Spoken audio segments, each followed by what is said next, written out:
Apabila sahaja musim pilihan raya sampai, secara tiba-tiba, segelintir ahli politik akan teringat tentang masyarakat India. Dengan serta-merta, orang India akan diberi gelaran Kingmaker dan dicurah kasih sayang dan perhatian khusus. Selepas pilihan raya 2018 yang lalu, rakyat telah pun melihat semua pemimpin yang aktif berkempen sekarang menerajui kerajaan pada peringkat masa tertentu. Soalannya ialah, sebagai pemimpin yang begitu mengambil berat tentang kaum India semasa menjadi pembangkang, apa yang anda lakukan apabila mendapat peluang untuk menjadi pemimpin kerajaan? Selain itu, adakah anda benar-benar faham apakah keperluan dan harapan masyarakat India? Masalah masyarakat India bukanlah perkara baru. Sejak merdeka, tuntutan utama mereka ialah dasar kerajaan yang adil demi menaikkan taraf sosioekonomi mereka seiring dengan kaum lain. Untuk itu, mereka mengharapkan peluang pendidikan, pekerjaan, perniagaan, penjagaan kesihatan, penyelesaian isu dokumentasi kewarganegaraan, kebebasan untuk mengamalkan kepercayaan agama, pengiktirafan yang setimpal di atas sumbangan mereka kepada pembangunan negara serta penghormatan yang sewajarnya sebagai warga negara yang amat berpatriotik terhadap negara ini.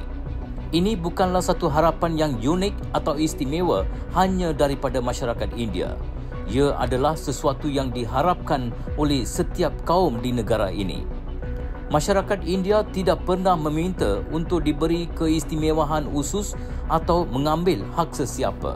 Mereka memahami apa yang termaktub dalam perlembagaan dan hanya membuat permintaan yang selaras dengan batasan perlembagaan.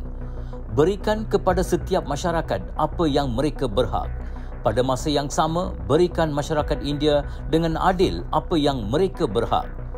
Apapun kita boleh panggil berhubung dengan pendekatan untuk menaik taraf hidup masyarakat, sama ada sistem kota atau sistem berasaskan keperluan. Tetapi persoalan asasnya ialah, adakah pendekatan tersebut berjaya menyelesaikan isu masyarakat India dan seterusnya membawa transformasi? Kerajaan yang diterajui Barisan Nasional, Pakatan Harapan dan Perikatan Nasional telah berkuasa secara bergilir-gilir dalam 5 tahun yang lepas dan kini Kerajaan Perpaduan diterajui Pakatan Harapan dan Barisan Nasional. Tetapi persoalannya masih sama. Mengapakah status sosioekonomi India tidak berubah? Semasa menjadi pembangkang, pelbagai janji dilemparkan. Diberi jaminan nasib masyarakat India akan berubah keesokan hari sekiranya mereka menjadi kerajaan.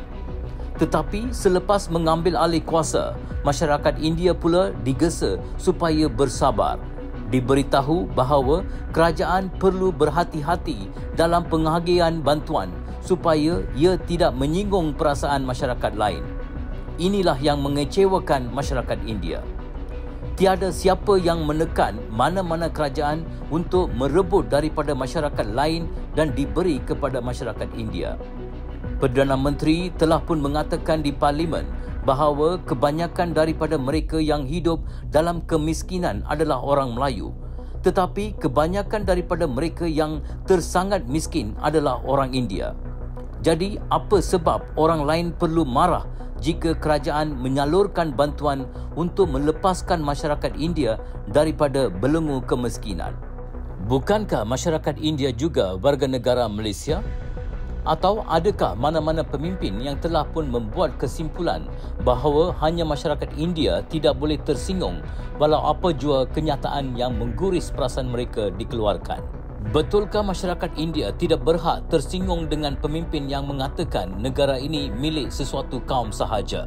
Betulkah masyarakat India tidak patut marah dengan pemimpin yang mengatakan rakyat yang paling korup di negara ini adalah masyarakat tertentu? Patutkah masyarakat India berdiam diri kepada pemimpin yang mengatakan tanpa sebarang bukti bahawa orang bukan Melayu yang menguasai kerajaan kini? Perasaan adalah sama untuk semua orang. Tiada sesiapa pun berhak untuk memburukkan atau menghina sesiapa di sini. Tiada sesiapa pun di sini mempunyai keistimewaan untuk menafikan bantuan kerajaan kepada sesuatu kaum atas alasan ia akan mencetus kemarahan kaum lain. adalah satu pengkhianatan terhadap demokrasi dan kemanusiaan jika kerajaan takut kemungkinan ia akan tumbang jika bantuan dihulurkan kepada sesuatu masyarakat walaupun mereka berhak.